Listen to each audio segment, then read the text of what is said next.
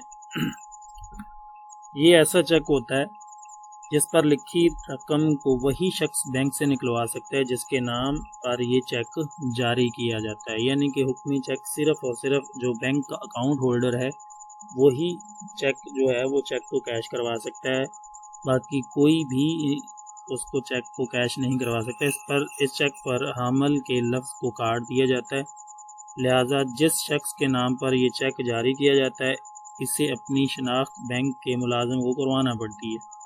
شناخت کے لیے ضروری ہے کہ بینک کا کوئی ملازم یا اکاؤنٹ ہولڈر چیک حاضر سے اسے چیک کی پشت پر دستخط کروا کر اس کی تصدیق کرے کہ چیک کی رقم وصول کرنے والا وہ شخص ہے جس کے نام چیک جاری کیا گیا۔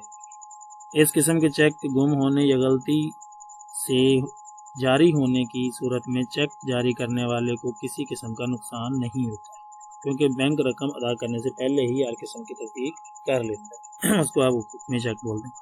نشان زدہ چیک، کراسڈ چیک جو ہے، اس قسم کے چیک کے عوض بینک سے براہ راست رقم نکلوائی نہیں جا سکتی، بلکہ جس شخص کے نام یہ چیک جاری کیا گیا ہو، چیک پر لکھی رقم اس شخص کے اکاؤنٹ میں منتقل کر دی جاتی ہے، جسے بعد میں حامل چیک کے ذریعے سے وہ رقم نکلوا سکتے ہیں۔ حامل چیک کو نشان زدہ چیک بنانے کے لیے حامل چیک کی بائیں کونے کے اوپر والے حصے میں 2 متوازی لائنیں کھینچ کر ان لائنوں کے اندر پیز اکاؤنٹ لکھ کر بیریئر کا لفظ کاٹ دیا جاتا ہے۔ اب جو بھی رقم اس چیک پر درج ہوتی ہے وہ اس شخص کے اکاؤنٹ میں منتقل ہو جاتی ہے جس کے نام پر یہ چیک لکھا گیا ہو۔ رقم کو ادا کرنے یا ایک اکاؤنٹ سے دوسرے اکاؤنٹ میں منتقل کرنے کا سب سے بہتر اور محفوظ طریقہ جو ہے وہ ہے نشان زدہ چیک۔ سفری چیک کیا ہوتا ہے؟ سفری چیک ملک یا دوسرے ملک کے ممالک میں سفر کرنے والے افراد کی سہولت کے لیے جاری کیے جاتے ہیں تاکہ سفر کے دوران نقد زر کی حفاظت اور دیگر غیر ملکی شرح تبادلہ کے مسائل سے بچا جا سکے۔ اس وجہ سے یہ چیک جو ہے وہ بینک ایشو کرتا ہے۔ یہ چیک حاصل کرنے کے لیے لوگ اپنی رقم بینکوں میں جمع کروا کر سفری چیک حاصل کر لیتے ہیں اور پھر ان چیکوں کو بینک کی نامزد کردہ شاخوں میں جمع کروا کر چیک پر لکھی گئی رقم حاصل کر سکتے ہیں۔ اس طرح سفر کرنے والے اپنی رقوم بحفاظت ایک جگہ سے دوسری جگہ لے جاتے ہیں۔ پاکستان میں سفری چیک محافظ کے نام سے حبیب بینک آف پاکستان اور ہمراہ کے نام سے یونائیٹڈ بینک جاری کر رکھے ہیں جو ہر جگہ قابل قبول ہوتے ہیں۔ یعنی کہ اگر آپ نے ایک کنٹری سے دوسرے کنٹری میں سفر کرنا ہے اور آپ کو وہاں پہ اماؤنٹ کی بھی ضرورت ہے تو آپ کے پاس جتنا بھی روپیہ ہے وہ آپ پاکستان کی یہ دو بینکیں ہیں، حبیب بینک آف پاکستان اور یونائیٹڈ بینک جو ہے وہ ان میں جمع کروا کے آپ سفری چیک جو حاصل کر سکتے ہیں۔ پھر دوسرے ملک میں جا کے اب وہ بینک میں چیک جمع کروانے کے بعد اپنی رقم وہ وہاں سے وصول کر سکتے ہیں۔ بینک ڈرافٹ کیا ہوتا ہے؟ بینک ڈرافٹ بینک کی جاری کردہ ایسی دستاویز ہے جس کے ذریعے لوگ اپنی رقم جو ہے وہ ایک جگہ سے دوسری جگہ منتقل کر سکتے ہیں۔ بینک ڈرافٹ بنوانے والا پہلے کسی بینک میں منتقل کی جانے والی رقم جمع کرواتا ہے، جس کے بدلے وہ بینک اپنی شاخ یا کسی دوسرے بینک کا نام ڈرافٹ حاصل کرنے والے کو مطلوبہ رقم کا ڈرافٹ یا حکم نامہ جاری کر دیتا ہے۔ یہ ڈرافٹ جب اس بینک کے پاس لے جاتا ہے جس کا نام لکھا ہوتا ہے، وہ بینک ڈرافٹ پیش کرنے والے شخص کو ڈرافٹ پر لکھی گئی رقم ادا کر دیتا ہے۔ اس طرح لوگ اپنی رقم بحفاظت ایک جگہ سے دوسری جگہ، یعنی کہ یہ ود ان کنٹری آپ نے اگر موو کرنا ہے، اسلام آباد سے مطلب لاہور ہے، کراچی ہے، تو آپ اپنی رقم جو ہے وہ ساتھ نہیں لے کے جا سکتے، تو آپ مطلب کسی بھی بینک میں وہ رقم جمع کروا کے وہاں سے آپ بینک ڈرافٹ حاصل کر سکتے ہیں۔ دوسرے سٹی میں جب آپ منتقل ہوتے ہیں تو وہ بینک ڈرافٹ آپ کسی بھی بینک میں جمع کروا کے اپنی رقم جو ہے وہ اس بینک سے وصول کر سکتے ہیں۔ ہنڈی بل آف ایکسچینج یہ کیا ہوتا ہے؟ ہنڈی ایک ایسی دستاویز ہے جس پر ادھار پر لیے گئے تجارتی مال کی نوعیت، قیمت، سود کی تاریخ، واپسی رقم کی ادائیگی کی تاریخ اور رقم بما سود کا اندراج ہوتا ہے۔ یعنی کہ یہ بھی ایک جب ادھار چیز لیتے ہیں، ایک مطلب جو بزنس مین ہیں دوسرے بزنس مین سے جب ایک ادھار چیز وہ خریدتے ہیں، جب ادھار مال وہ لیتے ہیں تو اس کے اوپر جو ہے وہ یہ چیزیں مطلب ٹوٹلی لکھی ہوتی ہیں، جس میں مال کی نوعیت یعنی کہ جو بھی آپ نے مال جو بھی چیزیں پرچیز کی ہیں ان کی جو نوعیت ہے وہ ان کی جو قیمت ہے وہ بھی لکھی ہوتی ہے، پھر اس کے اوپر جو سود بنتا ہے وہ بھی لکھا ہوتا ہے، جس ڈیٹ کو آپ نے وہ رقم واپس کرنی ہے بما سود میں اس کا اندراج جو ہے وہ ہنڈی کے اوپر کیا جاتا ہے۔ اس طرح ہنڈی قرض خواہ اور قرض دار کے درمیان ادھار لین دین کا ایک لچکدار ذریعہ ہے، جس کی بنیاد پر آج کل زیادہ تر کاروباری سرگرمیاں انجام دے رہی ہیں۔ یاد رہے کہ قرض خواہ ادھار دیے گئے تجارتی مال کی مالیت کی برابر رقم قرض دار سے ہنڈی کی مقرر کردہ مدت ختم ہونے سے پہلے طلب نہیں کر سکتا۔ یعنی کہ جس نے ادھار چیزیں دی ہوئی ہیں وہ اس ہنڈی کے اوپر جو مقرر کردہ جو ڈیٹ دی گئی ہے اس ڈیٹ سے پہلے جو وہ ان سے رقم جو ہے وہ طلب نہیں کر سکتا۔ جب وہ ڈیٹ آئے گی اس ڈیٹ کو وہ طلب کر سکتا ہے۔ بینک ہنڈی کے عوض قرضہ دینے کے عمل کو ہنڈی پر بٹا لگانا کہتے ہیں۔ بینک کو ہنڈی کے عوض قرضہ دینے کا فائدہ یہ ہوتا ہے کہ وہ مقررہ وقت پر قرض دار سے کل رقم کے حساب سے سود وصول کر لیتا ہے۔ یعنی اگر قرض لوٹانے کی مدت 3 ماہ ہو تو بینک قرض دار سے مطلوبہ رقم پر رائج شرح سود سے رقم وصول کر لیتا ہے۔ اس طرح بینکوں کو اصل رقم کے علاوہ سود بھی مل جاتا ہے۔ اس کے بعد ہے جی ہنڈی کی اقسام۔ ہنڈی کی 2 اقسام یہاں پہ ہیں۔ پہلے نمبر پہ ہے Darshini ہنڈی، side bill of exchange. یہ ایسی کاروباری دستاویز ہے جس کو پیش کرتے وقت اس کی ادائیگی کرنی پڑتی ہے۔ دشنی ہنڈی خریدار اور فروخت کار کے درمیان ایسا کاروباری طریقہ ہے جس کے تحت تجارتی مال کا فروخت کردہ اشیاء کو ریلوے یا کسی دوسرے نقل و حمل کے ذریعہ بک کروا کر مال کی مالیت کا بل، ٹرانسپورٹ کمپنی کی رسید اسے بینک کو بھیج دیتا ہے اور اپنے بینک کو ہدایت کرتا ہے کہ یہ مال خریدار کو مال کا بل بما ٹرانسپورٹ خرچ وصول کر کے حوالے کر دے۔ اس طرح خریدار بل کی ادائیگی کر کے مال حاصل کر لیتا ہے اور بینک خریدار سے حاصل کردہ رقم فروخت کنندہ کو اپنے سروسز چارجز کاٹ کر بھیج دیتا ہے۔ درشنی ہنڈی سمجھ آگئی ہوگی کہ ایسی دستاویز ہے کہ جس کو پیش کرتے وقت آپ اس کی ادائیگی کرنی پڑتی ہے، یعنی کہ جب آپ بینک کے اندر یہ پیش کرتے ہیں تو اس وقت اس کی ادائیگی ہوتی ہے۔ فروخت کار اور خریدار کے درمیان جو ہے یہ کاروبار کا جو ایک سلسلہ ہے وہ درشنی ہنڈی کے تحت بھی ہوتا ہے، جس کے تحت وہ کیا کرتے ہیں جی، تجارت کا جو مال ہے وہ بیچنے والا اور جو خریدنے والا ہے، جو بیچنے والا ہے وہ اپنی اشیاء کو ایک کنٹری سے سٹی سے دوسرے سٹی میں جب موو کرواتا ہے وہ ریلوے کے تھرو کروا سکتا ہے یا دوسرا کوئی بھی ٹرانسپورٹ کا جو ذریعہ ہے اس کے تھرو بھیج دیتا ہے۔ پھر جہاں پہ وہ بھیجتا ہے سامنے والا جو خریدار ہوتا ہے وہ ساری چیزیں وصول کرنے کے بعد وہ اتنی اماؤنٹ جو ہے وہ بینک میں جا کے جمع کروا دیتا ہے۔ بینک والے پھر کیا کرتے ہیں کہ بینک کی رقم وصول کرنے کے بعد جو ان کے جو چارجز ہوتے ہیں وہ اپنے چارجز کاٹ کے جو باقی اماؤنٹ ہوتی ہے وہ فروخت کنندہ جو اس کا اکاؤنٹ ہے اس کے اکاؤنٹ میں وہ ڈال دیتے یا اس کو سینڈ کر دیتے۔ اس کے بعد ہے مدتی ہنڈی۔ یہ ہنڈی خریدار کے لیے بڑی فائدہ مند ثابت ہوتی ہے کیونکہ خریدار کو ایسی ہنڈی کی ادائیگی ایک معینہ مدت کے بعد ادا کرنا ہوتی ہے اور خریدار اس ہنڈی کی مدت کے بعد دوران تجارتی مال فروخت کر کے اپنی رقم ادا کر سکتا ہے۔ مدتی ہنڈی پر جتنی مدت درج ہو اس مدت کے ختم ہونے کے بعد جب بھی اس ہنڈی کو ادائیگی کے لیے پیش کیا جاتا ہے تو اس کی ادائیگی فوری طور پر کر دی جاتی ہے۔ ہاں، اگر ہنڈی کے مالک کو ہنڈی پر درج رقم کی پہلے ہی ضرورت پڑ جائے تو وہ اسے تجارتی بینک سے بٹا لگوا کر رقم حاصل کر سکتا ہے، یعنی کہ جو رقم اس مدتی ہنڈی پر اندراج ہوتی ہے وہ ایک خاص مدت کے لیے وہ جو بل ہوتا ہے اس بل کو اگر جو خریدار ہے جو فروخت کنندہ ہے جو اگر وہ پہلے ہی اس کو رقم کی ضرورت ہے تو وہ ہنڈی کسی بھی بینک میں جمع کروا کے وہ اتنی رقم وہ حاصل کر سکتا ہے۔ کفالتیں کیا ہے جی؟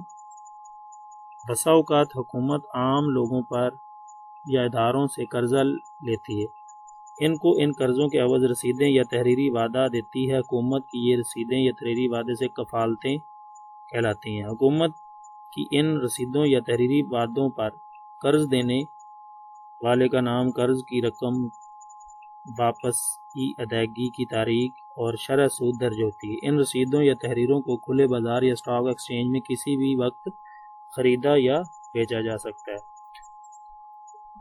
جی اسٹوڈنٹس، تھینک یو۔ آج کا لیکچر ہمارا کمپلیٹ ہوا ہے، امید ہے کہ آپ لوگوں کو ضرور سمجھ آیا ہوگا۔ اللہ حافظ۔